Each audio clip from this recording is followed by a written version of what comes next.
The Meistersinger Lunascope. Firstly, this watch will not be for everyone, but with a suggested retail price of £4,150, if you love it, you'll really love it.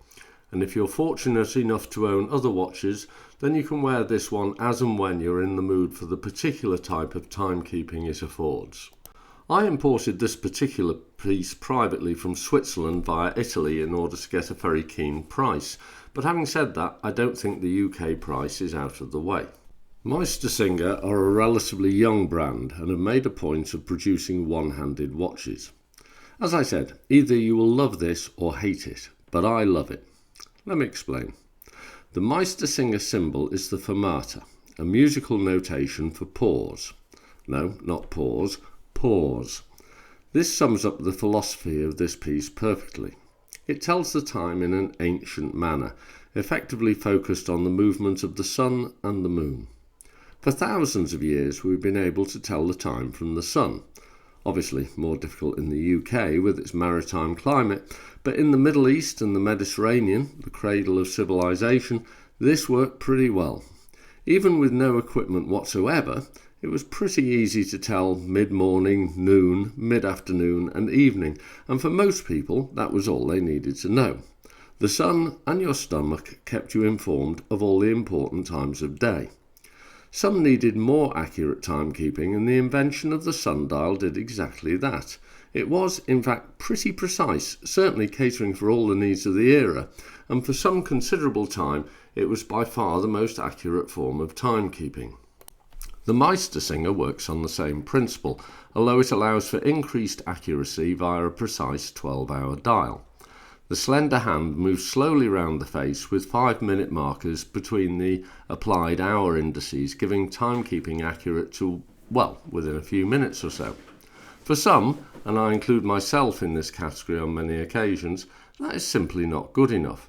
However, for others, many others, and that includes me on days over the weekend or certainly when I'm on holiday, knowing the time to within 5 minutes is absolutely fine. In fact, I often don't bother scrutinising the dial beyond about 1/4 to. This is a particular state of mind, and consequently I simply love wearing this watch. It also appeals to me insofar as everything is moving, but nothing appears to be moving. It reminds me of a slow-moving barge, a nod to Robbie Cummings here. This is the sort of watch to wear on a barge, with time and place slowly drifting by. There is absolutely nothing busy about this watch. The single hand is constantly on the move, but the movement is too slow to observe. The moon also moves constantly, but likewise that movement cannot be seen other than with time-lapse. There are no irritating little movements, nothing to distract you from the look of the thing. That brings us to the moon. Before we dive into that one, I should say that behind the display caseback is a well-decorated and Meistersinger identified Sellita SW200. A what, I hear you cry? Doesn't your Oris at less than half the price run an SW200 under the bonnet? Well, yes it does, but the Meistersinger is more than just an SW200 with a bit of gold stuck on the rotor. Let's talk about the moon for a minute. The actual moon, not the one on the watch. The moon orbits the Earth, but despite the ancient Greeks' belief that mathematically perfect universe, the orbit of the moon does not coincide with the rotation of the Earth, nor with the orbit of the Earth around the Sun. Not at all. The Earth rotates every 24 hours. The moon orbits the Earth every 29.5 days, or so most watchmakers would have you believe. In fact, the moon orbits the Earth every 29 days, 12 hours, 44 minutes and 3 seconds on average. The moon actually fluctuates in its orbit by a few hours or so each time, partly due to the elliptical nature of the orbit and partly due to it oscillating up and down like a wavelength as it orbits the Earth. Incidentally, this is why there isn't an eclipse every 29.5 days. Sometimes the moon is too high or too low, so to speak. For most, 29.5 days is just fine, but that discrepancy, 44 minutes and 3 seconds, accumulates over time. So about every 2.5 years, the moon phase function on most watches is out by a whole day. So what, you say, and mostly I'm inclined to agree, but this watch is a modern-day sundial, and so celestial bodies are important. By adding their own moon phase function to the veritable Solita movement, Meistersinger have created a watch in which the moon phase is accurate not for 30 months, but for 128 years. I think we can all agree that it's at this point that further accuracy becomes irrelevant.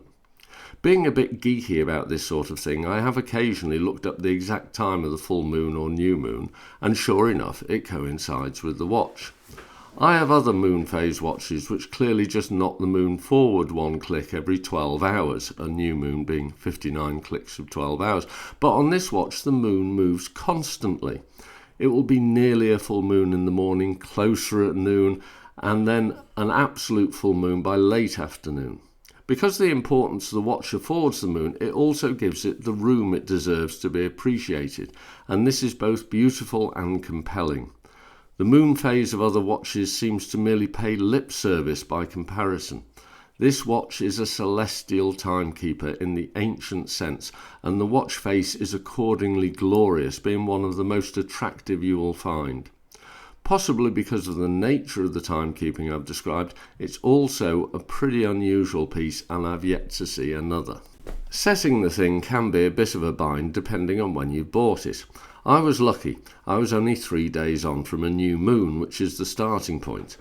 Having looked up exactly what time the new moon was, I was double lucky because it was 35 minutes past the hour, so I could align with one of the indices.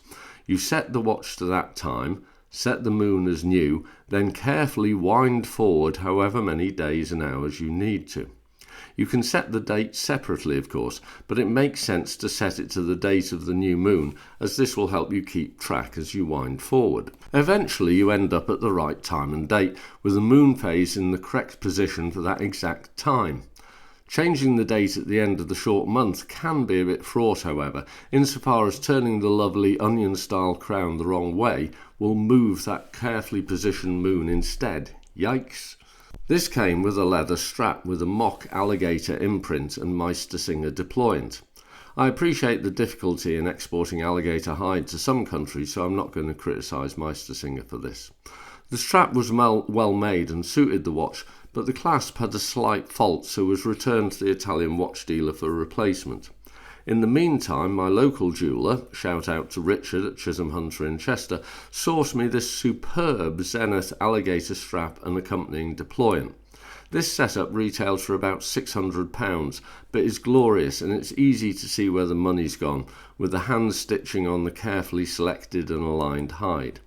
Incidentally, if you want to change the strap, the 20mm lug width makes it very easy.